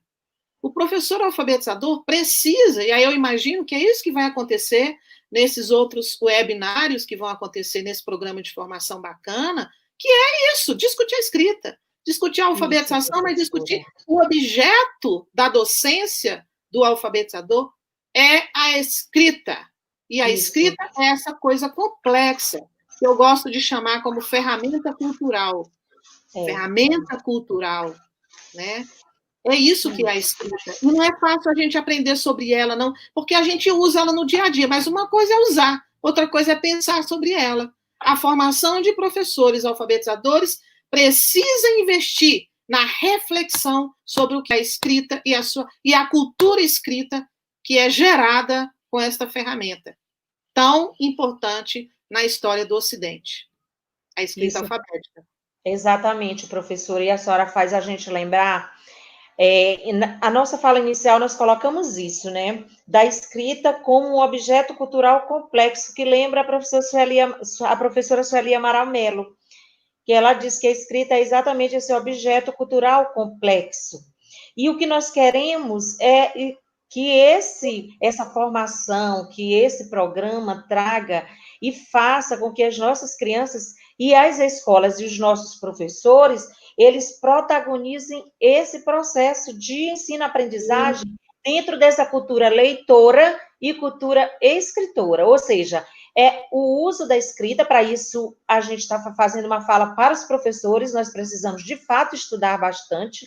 Há uma complexidade, sim, para compreendermos o que é a escrita, todo o processo de evolução que uma escrita teve, como que ela se materializa na sala de aula, no processo de alfabetização, né? E como a interação professor-aluno e como o professor se apropriar desse conhecimento é muito importante. Ele, sim, vai poder impactar na sala de aula com seus saberes, com seu corpus de conhecimento, com seus saberes sobre a escrita, sobre a leitura, sobre a sua própria prática pedagógica, sobre o seu fazer.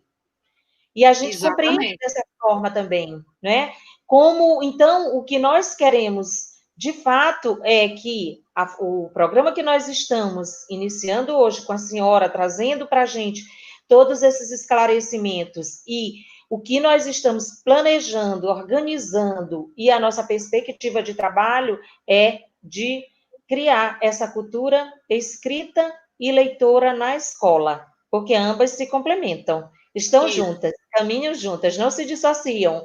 A partir de quê? A partir dos textos, a partir da leitura, a partir da literatura, de tudo que a senhora já comentou, dos diferentes gêneros textuais, que a gente possa, de fato, compreender a leitura como esse espaço mesmo, esse objeto de conhecimento que nós precisamos nos apropriar.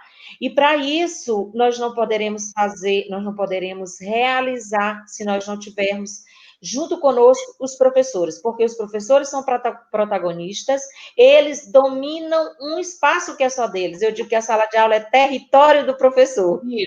Isso. Perfeito, é isso mesmo.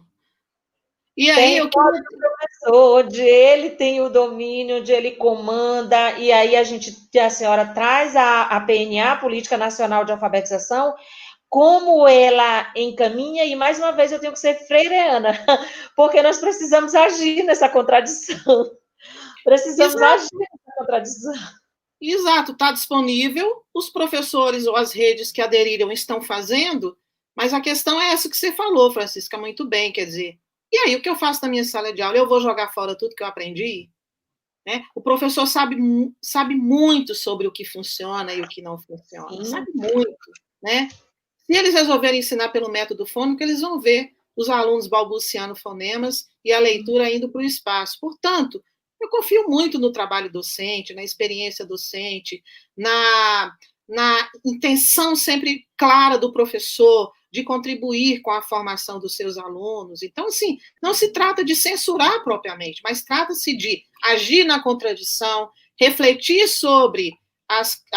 criticamente sobre as políticas públicas, todas elas que estão sendo ofertadas no país em todas as décadas para as quais a gente já viveu de políticas públicas, né? Algumas são políticas que trazem uma perspectiva mais alargada, outras restringem mais, como essa que a gente está aí. Essa que está aí reduz aquilo que eu acho que é muito grave, reduz os sujeitos da aprendizagem.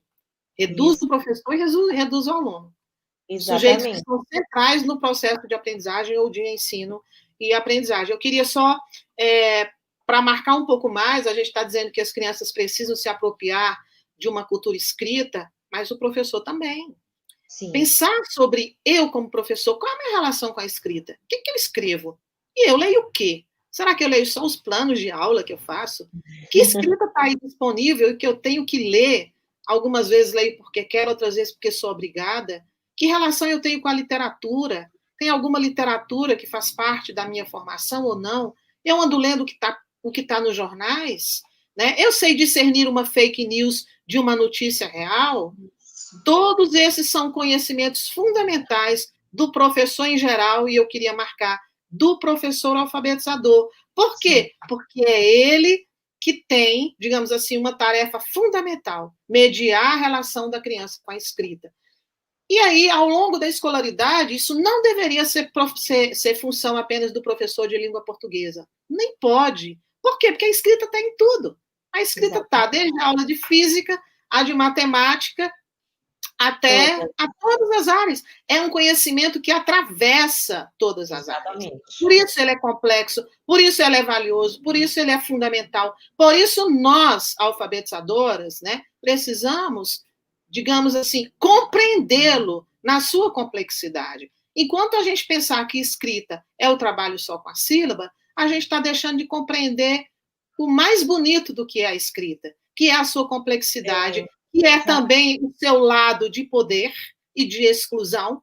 Paulo Freire fala isso claramente, mas não só ele, tanta gente reconhece isso nas análises que fazemos da pesquisa. A escrita também é poder, né? Saber ler e escrever nessa sociedade te coloca num lugar diferenciado, de uma possibilidade de análise da realidade ou outra, que alguns não têm. Pensem bem na mãe analfabeta do Samuel. A reflexão que ela faz, né, por ter consciência de que não tendo esta ferramenta, ela não quer que o filho cresça sem ter, e aí busca um recurso que é de permitir que alguém que domine essa ferramenta minimamente possa ser o mediador nesse tempo de pandemia. É interessante isso, é bonito isso. Ver que a escrita... É lindo, né, professora? Porque a mãe do Samuel, ela está nesse momento dizendo: eu acredito na educação, eu acredito nas imensas possibilidades que a educação pode me dar e pode dar para o Samuel, pode dar mobilidade social para o meu filho, pode dar conhecimento, pode tirá-lo dessa situação em que ele vive. Eu não quero que ele fique como eu. Então, ela acredita na educação. A pandemia também traz para a gente, como a senhora bem colocou, ela muda a configuração da sala de aula nesse momento, sim, e ela traz para a gente, ela estreita a relação família com os professores, não é? Assim, os professores nesse momento, eles tiveram que se aproximar mais dos pais, mais das famílias. Por quê? Porque eles têm que fazer as tratativas em relação ao material que eles têm que entregar, em relação às atividades, às tarefas. E eu não sei, eu acho que alguém vai escrever sobre a forma como os professores estão sendo vistos. Eu gostaria, assim, eu quero ler algo assim, como que nessa pandemia, como os professores estão sendo vistos, porque trabalho, esmero, os professores têm feito muitos. Exatamente. Muito trabalho, têm se esforçado, eles tiveram que aprender na urgência, se reinventar, ressignificar prática, que nós somos do presencial, do afeto, do toque, dos olhos nos olhos. E eles tiveram que ressignificar sua prática, refazer, reconstruir, tudo isso dentro de um período de urgência e dentro de um contexto de pandemia que deixou todo mundo numa inquietude, numa incerteza, numa situação de medo, de pânico, porque é uma doença que o inimigo é invisível, você não sabe se ele está perto de ti ou não, e isso gerou uma instabilidade emocional em todo mundo, né, professora? Exatamente. Uma instabilidade emocional, uma inquietude, e os professores, no meio disso, tendo que se reinventar de forma de imediato, se reinventar em vários aspectos. O uso das ferramentas, a forma, a prática, né, o refazer a sua prática nessa urgência, e nós todos, porque na secretaria também a gente teve que se reinventar de todas as formas e ainda continuamos nesse processo. São muitos aprendizados, a gente foi aprendendo com as dores, porque se você não aprendeu pelo amor, a gente aprendeu pela dor, a usar essas tecnologias na urgência de tudo. Mas, por tudo, os professores se esforçaram muito para manter algo que eu considero importantíssimo, o vínculo dos estudantes com a escola. Né? Inclusive, as professoras desses casos, dos 4 casos que estamos acompanhando, dizem claramente: as tecnologias passarão, de alguma forma, a fazer parte do trabalho daqui para frente, mesmo com a volta ao presencial. Porque foi um aprendizado tão intenso, está sendo ainda, né? Com muitas dificuldades que estão sendo, é um aprendizado que está sendo incorporado de fato às práticas docentes. E, de alguma forma, eu imagino que o pós-pandemia ainda vai manter essas tecnologias num lugar, vai manter num lugar diferenciado do que ocorria antes. Tem uma pergunta polêmica que chegou aqui, né, que eu acho que vale a pena pensar, eu não tenho respostas prontas, né, mas é assim, mas a gente sempre tem algum palpite para dar, né? A pergunta é a Edileuza Brito que faz. Professora, qual a sua opinião acerca do uso de vários métodos de alfabetização? Essa pergunta é clássica, né? É clássica. Eu comecei falando, quer dizer, o Brasil ficou décadas, né, a área de alfabetização no Brasil, tentando encontrar, e aí as políticas públicas fazendo isso, tentando encontrar qual é o melhor método para alfabetizar. Ninguém encontrou, né? Temos aí 18 não, temos aí 8, em torno de 6 a 8% de analfabetos no Brasil, enfim, problemas com a alfabetização, mas métodos não faltam, estão todos aí. Só que eles não resolvem. Por quê? Porque a alfabetização, aí eu tenho que citar a Magda Soares mesmo, não é uma questão de método. Isso, né? Os livros dela, principalmente os que ela vem publicando recentemente, deixa isso claro. A alfabetização não é uma questão de métodos. A alfabetização tem a ver com esta complexidade que a gente falou agora à tarde. Se fosse uma questão de método, estava resolvido.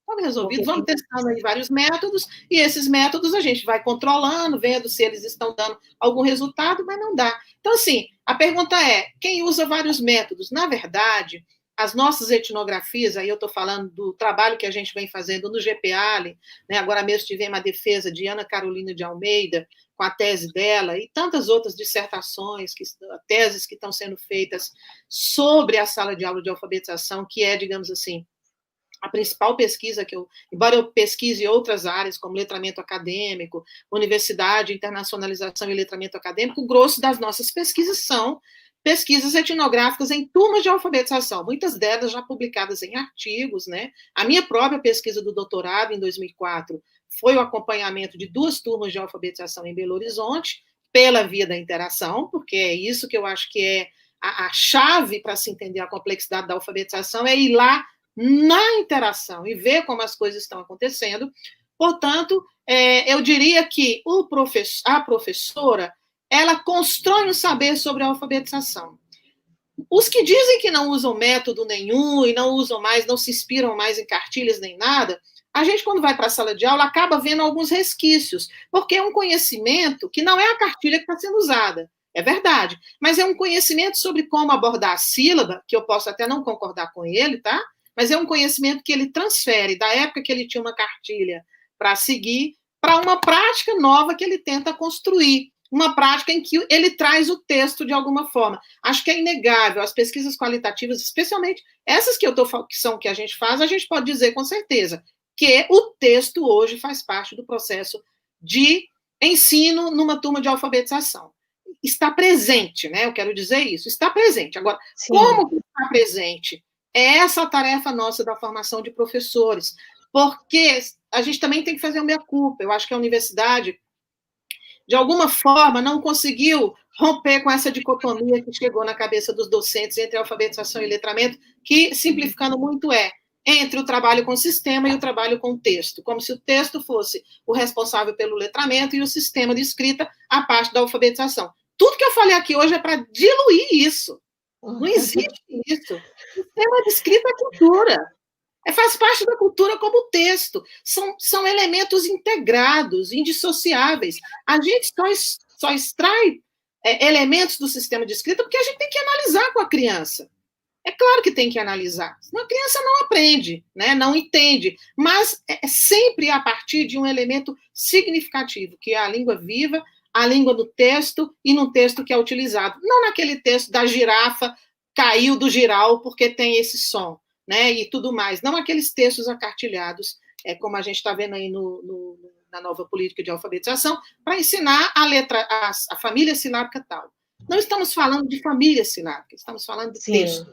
Então, o professor vai no miudinho e vai no texto, só que ele não liga as duas coisas. Então, essa dicotomia entre alfabetização e letramento tem a ver com isso, assim como essa história de quais métodos. Que se o professor usa muitos métodos, o que você acha? Bom, o professor usa. Será que na hora que ele está analisando a sílaba e trabalhando com a família silábica, ele está usando algum método? Possivelmente, o método silábico, né? Mas, ao mesmo tempo, ele está trabalhando com um texto no dia seguinte, aí ele passa para um plano macro. O que ele não sabe, aí é um outro método, digamos, né? O que ele não faz? Ele não liga as duas coisas. Ele não liga as duas coisas. E isso prossegue em toda a escolarização. Até o 5º ano do ensino fundamental, a gente vê isso acontecendo, até além. Aula de gramática e aula de leitura. Sim, e aula de produção textual. Professora, e aula de produção textual. A dicotomia professora, a gente vai para as nossas... E vai até o último ano, do ensino médio, pelo menos. Enfim, o problema não é os métodos que o professor usa, porque eu acho que ele nem tem consciência do que ele está fazendo. O problema é o lugar que a análise micro do sistema ocupa na relação com o texto, e a mesma coisa. É uma dialética que deveria acontecer, né? Mas o que acontece é um trabalho separado. Isso as nossas pesquisas vêm mostrando claramente. É isso. São essas últimas perguntas aqui para a gente encerrar, professora. Tá. Gostei da pergunta. Como você orienta sobre alfabetizar através do ensino remoto em salas minisséries? Acho que ele quis dizer multisseriadas. Eu entendo. Multisseriadas.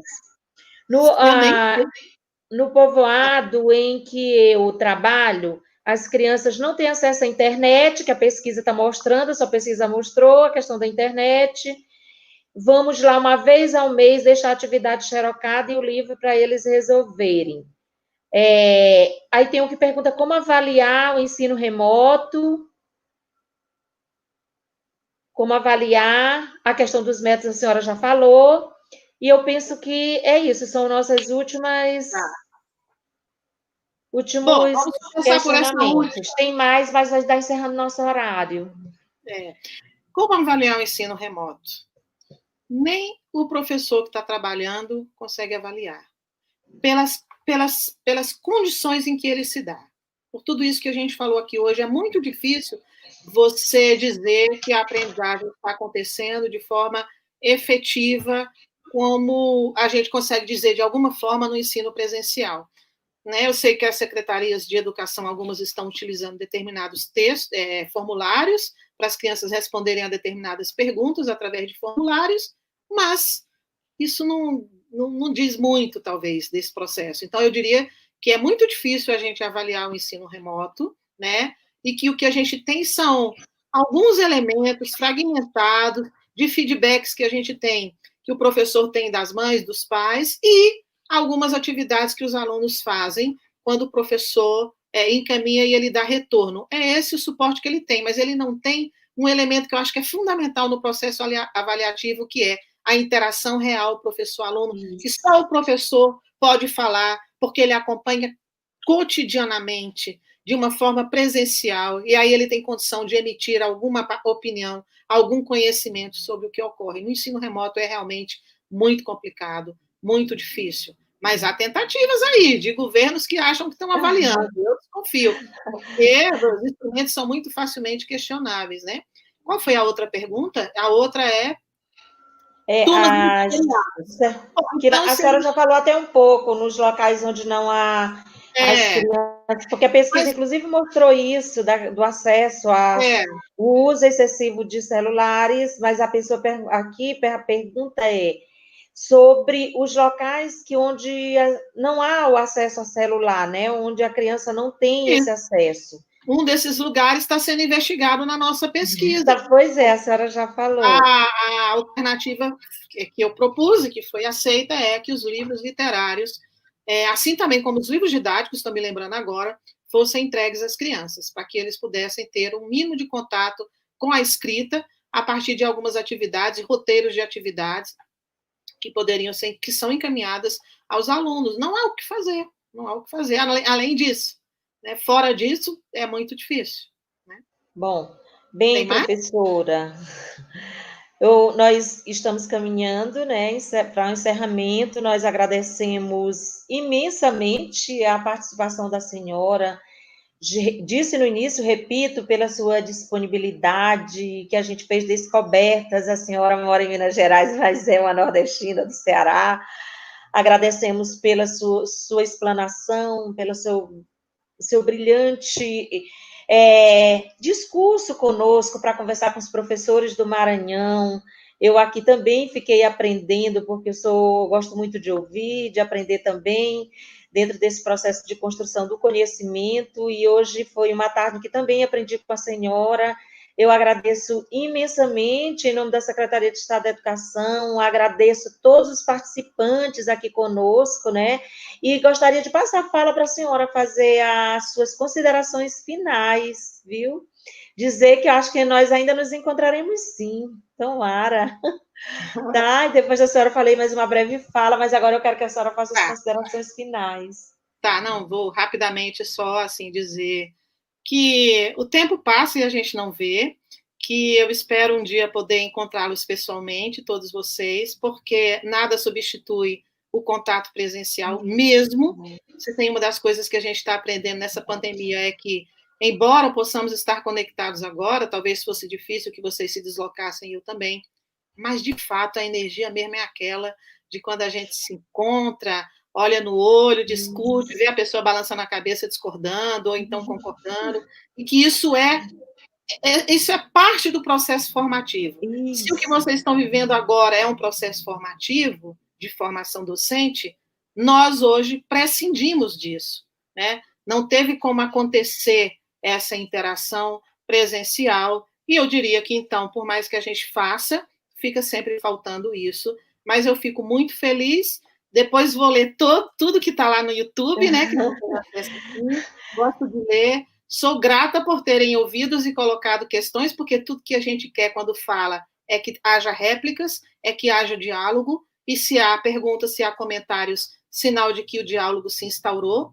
Sou grata demais ao Estado do Maranhão, à Secretaria Estadual do Maranhão de Educação, ao governo do Flávio Dino, que eu acompanho bastante, né? Tenho acompanhado, faço questão de acompanhar, por este convite e por esta oportunidade, que eu acho que é um privilégio a gente que está na universidade poder falar com os professores da educação básica. Eu me sinto privilegiadíssima, porque essa é uma escuta que eu preciso muito. Eu faço pesquisa sobre a escola, eu faço pesquisa sobre a educação básica, sobre a alfabetização. Ora, eu tenho que escutar os alfabetizadores, eu tenho que estar próximo deles, e não sempre é fácil para a gente, né? Pela sobrecarga, por tudo.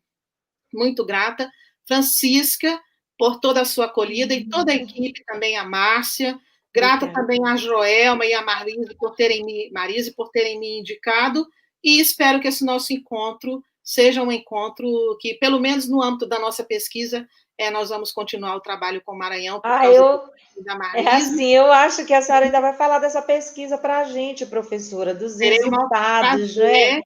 Quem sabe a gente faz alguma coisa com todo mundo se encontrando, e mais pessoas da nossa equipe, tanta gente trabalhando que poderia estar aqui falando também.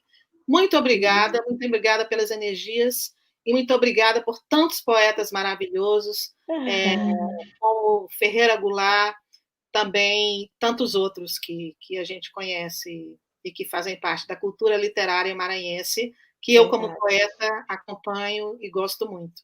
Eu queria ler um poema, eu esqueci de pegar o livro, mas ele está aqui ao meu lado, só para finalizar. É um poema meu que fala um pouco dessa energia. Desculpem, eu vou pegar, porque me lembrei agora. Vamos aguardar um instante. Só um minutinho. Só um instantinho, enquanto a professora Socorro achou o livro. Eu me esqueci de pegar o livro, mas eu quero ler esse poema, que se chama Esperança. Está nesse meu livrinho aqui, que se chama Miragem, que é um estudo que eu fiz do livro Os Sertões, tá? Escrevendo poemas. Euclides da Cunha? Exatamente. Euclides da Cunha. Então, eu fiz um livro de poemas a partir do livro de Euclides. E aí, o poema se chama Esperança e diz assim: a noite vai deslizando calmamente sob a minha pele ferida pelo sol ardente dos sertões longínquos. Quando as nuvens ficarem grávidas de um novo tempo, as feridas hão de cicatrizar-se. Que as nuvens fiquem grávidas e que as feridas de um novo tempo e as feridas dessa pandemia possam cicatrizar-se e a gente se encontrar de novo. Um grande abraço, Deus e beijo para todo mundo. Muito obrigada. Obrigadíssima, professora, com essa esperança, do esperançar de Paulo Freire, da esperança do texto que a senhora terminou de ler, que nós encerramos esse primeiro webinar com o coração cheio de esperança. Esperança para nossos educadores, para nossos professores, nossos gestores regionais, nossos articuladores municipais, regionais, todo o público presente, nossos professores, alfabetizadores de todo o estado do Maranhão e os demais presentes, que eu não citei o nome. Agradeço imensamente a participação de todos e tenham uma boa tarde. Obrigadíssima, professora Socorro. Um abraço para a senhora. Um abraço e pode me chamar de você, viu, Francisca? Tá bom, professora. Chamarei. Beijo para todo mundo. Nos vemos. Um abraço. Tchau.